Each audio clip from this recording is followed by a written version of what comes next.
So good morning, everyone. I'm Dr. Kunal Parwani. I'm Assistant Professor in Cardiology Department at UNMICRC Institute of Cardiology and Research Center, Ahmedabad. Today we are going to talk about current treatment approaches to heart failure with preserved ejection fraction. The heart failure with preserved ejection fraction has a complex and heterogenic pathophysiology involved in it, and sometimes it gets really difficult to treat the patients of HFpEF. So we will go through the evidence that are available and the current treatment approaches as of now. Whatever is available with us, we'll have a look at it. So this slide consists of all the RAS agents, RAS antagonists that were studied in HFpEF population, particularly the ejection fraction more than 40%. We have charm preserved study which studied candesartan versus placebo, and this trial did not meet the primary endpoint and was neutral. It did not show any additional benefit versus placebo to the patients of HFpEF. Similarly, we have the iPreserve trial, which also studied irbesartan versus placebo, and that also proved to be neutral, and it could not achieve the primary endpoint, that is decrease in the heart failure hospitalization or cardiovascular death. So this study was also neutral, and from that we came to know that ACE inhibitors or ARBs are not doing good in HFpEF patients. We also had PEP-CHF trial, which studied perindopril versus placebo, though in this trial we did see some heart failure hospitalization reductions at the end of the first year, but on the long run, this trial also proved to be neutral and did not achieve the primary endpoint. And the fourth trial that we have on the slide is TOPCAT. We all know about TOPCAT was studied between spironolactone versus placebo, and this study has some controversial issues with it, in that it did show the benefit in American and Canadian population, while in Russian and Georgian population, it could not achieve the primary endpoint, partly because of the diagnostic and adherence issues. We will talk more about it in the coming slides. So as of now, we know that the ACE inhibitors and ARBs are not showing any additional benefit in HFpEF patients as they were showing benefit in HFrEF patients. So that is what we conclude from this slide. So initially, the HFpEF was defined as any heart failure patient with ejection fraction more than 40% was defined as preserved LV ejection fraction, while less than 40% was taken as a HFrEF.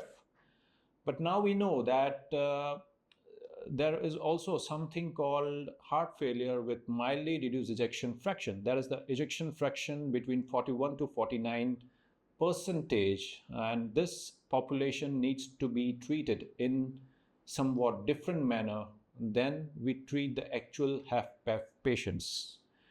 We will talk about that in the coming slides. We will know what are the differences in the treatment in heart failure with mildly reduced ejection fraction population versus the real HFpEF patients, that is the ejection fraction more than or equal to 50%.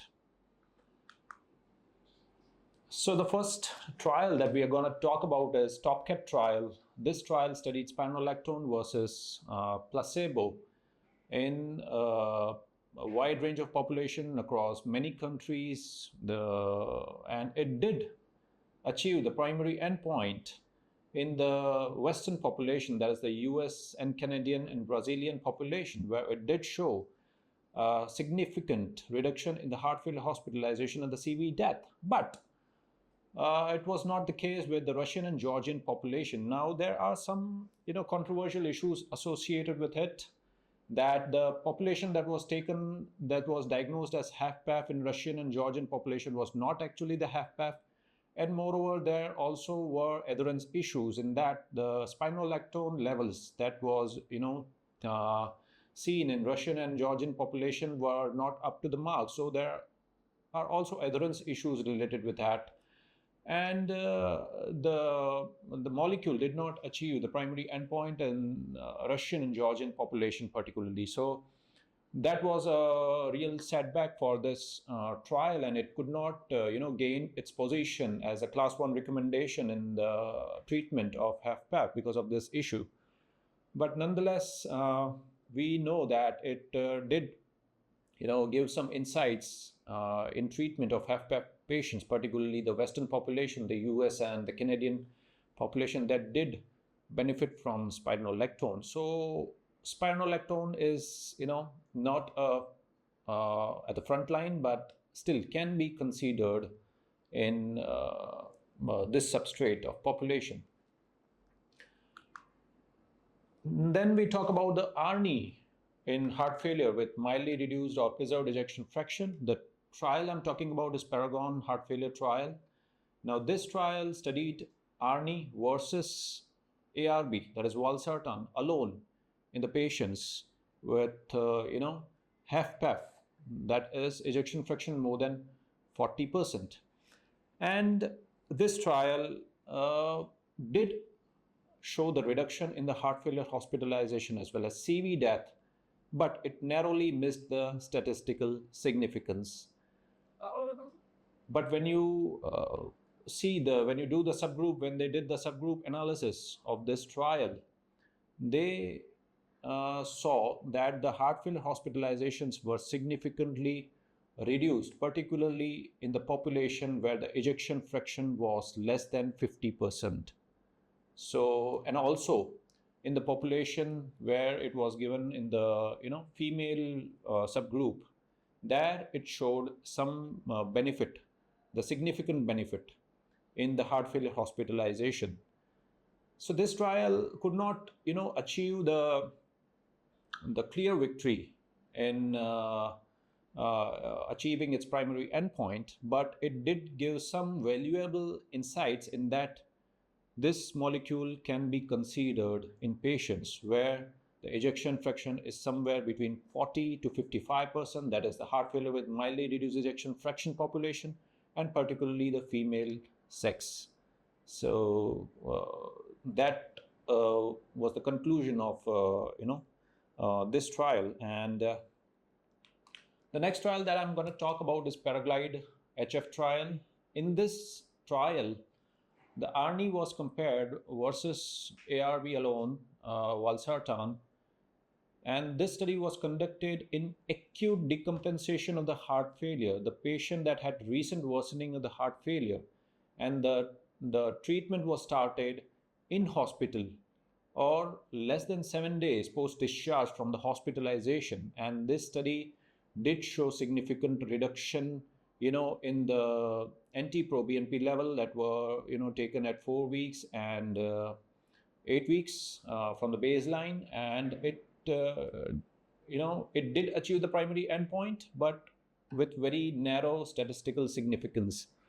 So this study proved that early initiation of ARNI should definitely be considered in patients of HFpEF, particularly the substrate we are talking about is LV ejection fraction somewhere between 40 to 50%, that is the mildly reduced ejection fraction, and particularly the female sex, where ARNI is significantly beneficial and early initiation is definitely useful.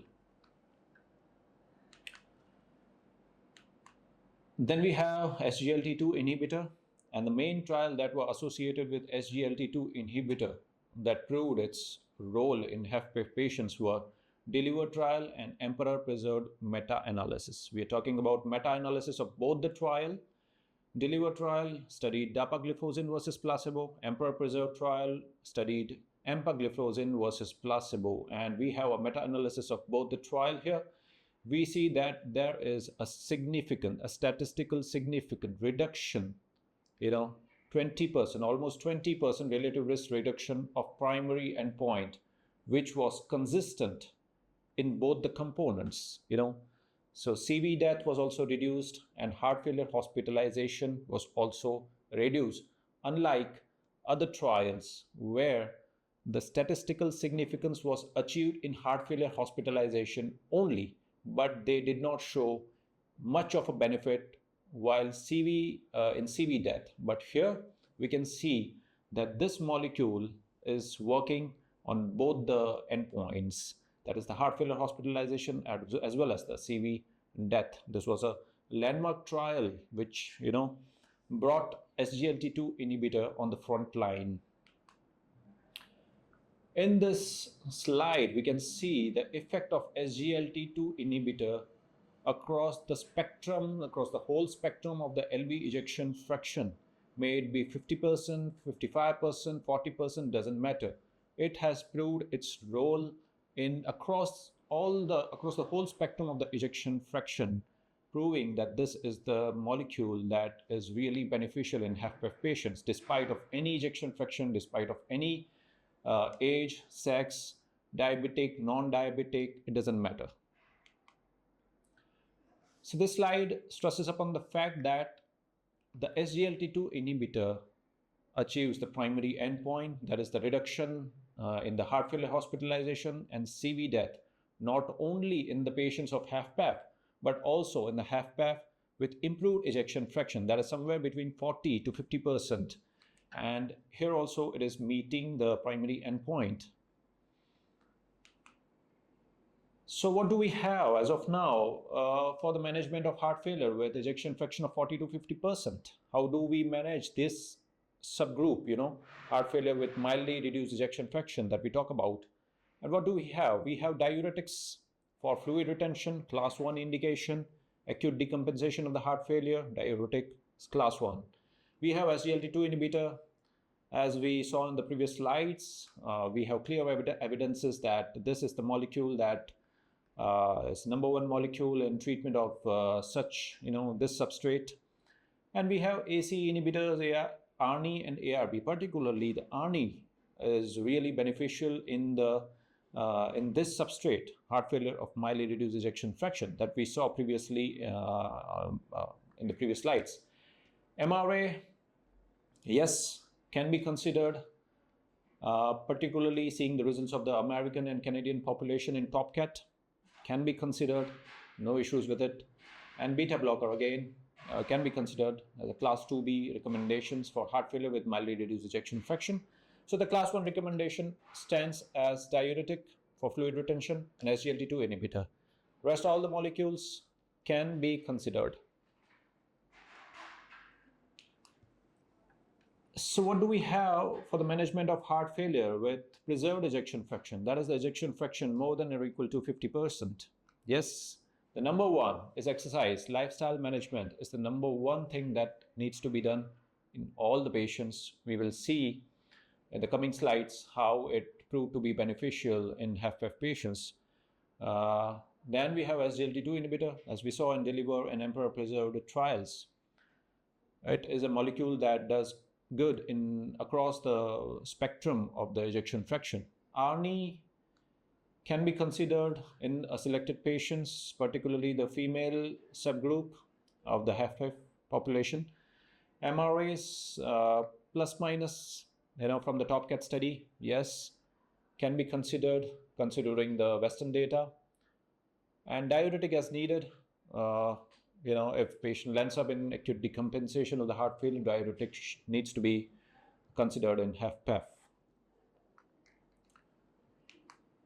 So now, what are the new modalities? What are the new agents that are coming up in the treatment of HFpEF? Here we are talking about the Fine Arts HF trial, which studied the non-steroidal MRA, that is Finrenon, versus the placebo.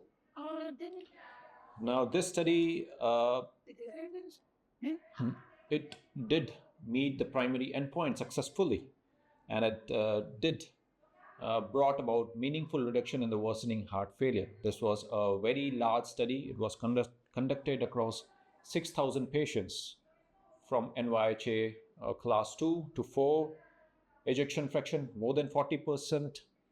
It was studied across 37 countries, and 20% of the cohort, the treatment was initiated as early as less than 7 days post-discharge. And this study, it did meet the primary endpoint. It was successful enough in bringing about statistically significant reduction in the heart failure hospitalization as well as the CV death. The effects were more pronounced in heart failure hospitalization than the CV death, but the primary endpoint was successfully achieved in this trial. The secondary endpoint also, there was a statistically significant reduction in heart failure hospitalization. CV death were reduced, but not to the amount of statistical significance. And it did improve the KCCQ scores, that is the Kansas City Cardiomyopathy Questionnaire score. It did improve the functional capacity in the HFpEF patients. Talking about the side effects, hyperkalemia was more in the finerenone group, but not to the amount of that much severe enough that it needs to be intervened. And this study, it did bring up so in this slide you can see it worked in across all the spectrum of the ejection fraction. Unlike ARNIs that were doing good for the HFpEF with a mildly reduced the heart failure with mildly reduced ejection fraction, this was doing its part across the whole spectrum of the ejection fraction, very much similar to the SGLT2 inhibitor. Right. And this slide shows the importance of the early initiation of the finerenone. You can see the curve widening as early as 7 days, and then it narrows down as the timeline increases.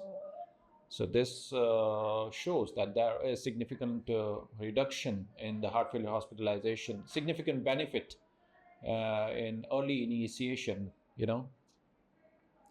So the Fine Arts HF trial did bring finerenone as a new potential therapy that can really complement the current therapy that we have for HFpEF, that is SGLT2 inhibitor, and the magnitude of the benefit was almost comparable to SGLT2 inhibitor. And that was consistent across all the ejection fraction, across all the subgroups, whether diabetic, non-diabetic, whether on the SGLT2 inhibitor, not SGLT2 inhibitor, it doesn't matter. It showed consistent result across the whole spectrum of the HFpEF. So where do we stand? So till now, where do we stand, as far as the MRA is concerned in heart failure, where do we stand? We can see from this slide that the MRA are really beneficial in HFrEF population that was studied from RAILS and emphasis heart failure. And it also can be considered in HFpEF patients, that we can see definitely from the Fine Arts HF trial, the finerenone, the non-steroidal MRA was at par to SGLT2 inhibitor as far as benefits are concerned. TopCat was plus minus, but really if you consider both the pooled analysis that you see, MRA are really the next the new potential therapy in HFpEF patients across the spectrum, across the whole spectrum of the heart failure with the whole spectrum of the ejection fraction. So where does the lifestyle stand in the treatment of the HFpEF?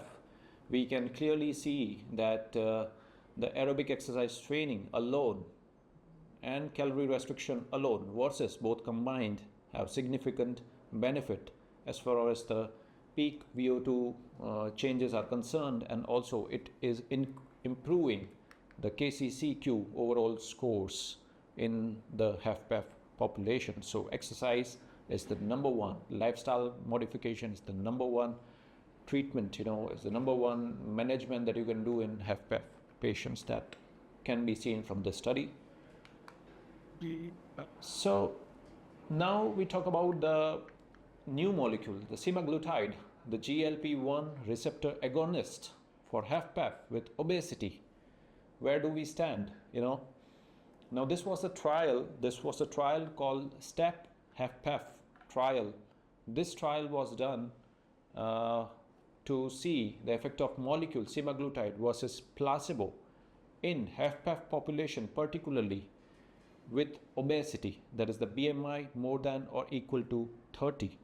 The semaglutide once a week dosing of 2.4 mg was given, Uh, it did, meet the primary endpoint. It was successful enough in bringing about improvement in KCCQ scores and reduction of the weight loss, and it also achieved its secondary endpoint, that was improvement in the 6-minute walk test as well as the reduction in the CRPQ levels. So this trial was done to prove its efficacy in the HFpEF with obese patients. Particularly, the endpoints that were considered are more of functional rather than the hard endpoints like CV death and heart failure hospitalization. There was another study on the right hand side. You can see it was conducted for diabetic population, and that also it showed the similar results. It was successful enough in achieving the primary and the secondary endpoint and improving the functional capacity of the patients dealing with HFpEF, with obesity, with diabetes, though the effect was more pronounced in the non-diabetic cohort compared to the diabetic cohort, primarily because of the more and more use of SGLT2 inhibitor in the diabetic cohort. So as of now, we know that obesity is the primary driver of the HFpEF pathophysiology. Obesity, it decreases the pericardial, it increases the pericardial restraints and decreases the diastolic function. It is a pro-inflammatory condition all over the body, and it disturbs the cardiometabolic milieu in the body. It decreases the insulin sensitivity and increases the blood pressure. And semaglutide, by virtue of reducing the weight and by virtue of decreasing the obesity, is helpful in bringing about, improving functional capacity in HFpEF with obesity particularly. But we need more and more larger data, weight independent data with hard primary endpoints like CV death and heart failure hospitalization with this molecule to prove its real efficacy in HFpEF patients. As of now, is it due to reducing the weight and bringing down the obesity? Is it because of this that it is showing benefit in HFpEF patient, or this molecule is weight independent, is really the question to be answered with much of a larger data. So really this molecule can be considered in HFpEF patients with obesity. It is beneficial in improving the functional capacity and bringing down the symptoms and improving the exercise tolerance in these patients. So we talk, the next we talk about the interventions, hemodynamic optimization by virtue of PA pressure or real-time monitoring. Now this is a device that can be inserted in the pulmonary artery. This is a CardioMEMS device which was studied in Champion trial, and this gave a real-time monitoring of the PA pressure. Particularly useful was the diastolic PA pressure, which correlates very much with the LA filling pressures. It is a proxy to LA pressure, and this was trial conducted, the Champion trial was conducted and with a CardioMEMS device, and it did show that there was significant reduction in heart failure hospitalization by virtue of real-time PA pressure monitoring, particularly the diastolic PA pressure. But we need more larger and robust data to prove its efficacy, in HFpEF population.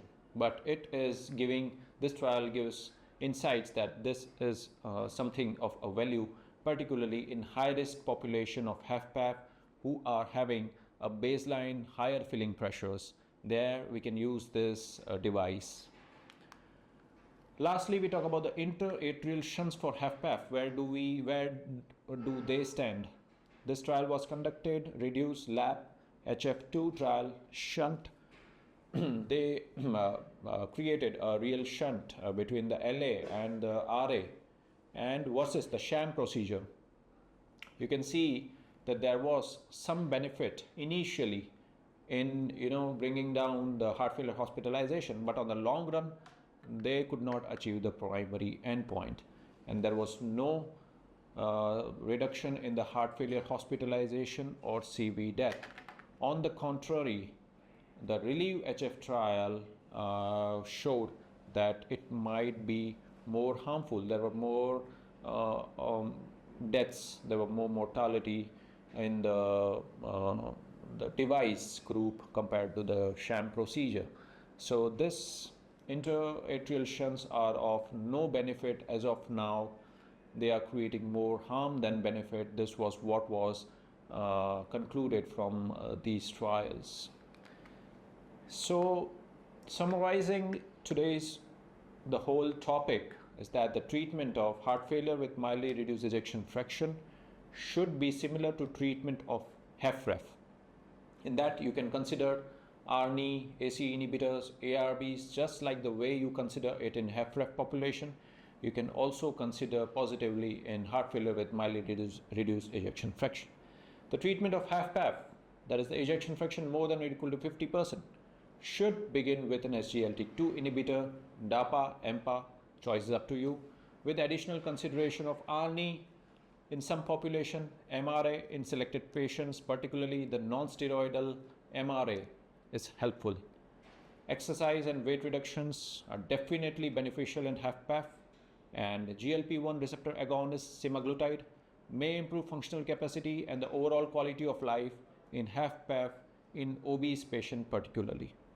The ambulatory hemodynamic monitoring may reduce readmissions of HFpEF, particularly the high-risk HFpEF population who are requiring recurrent hospitalization and who are having elevated filling pressures.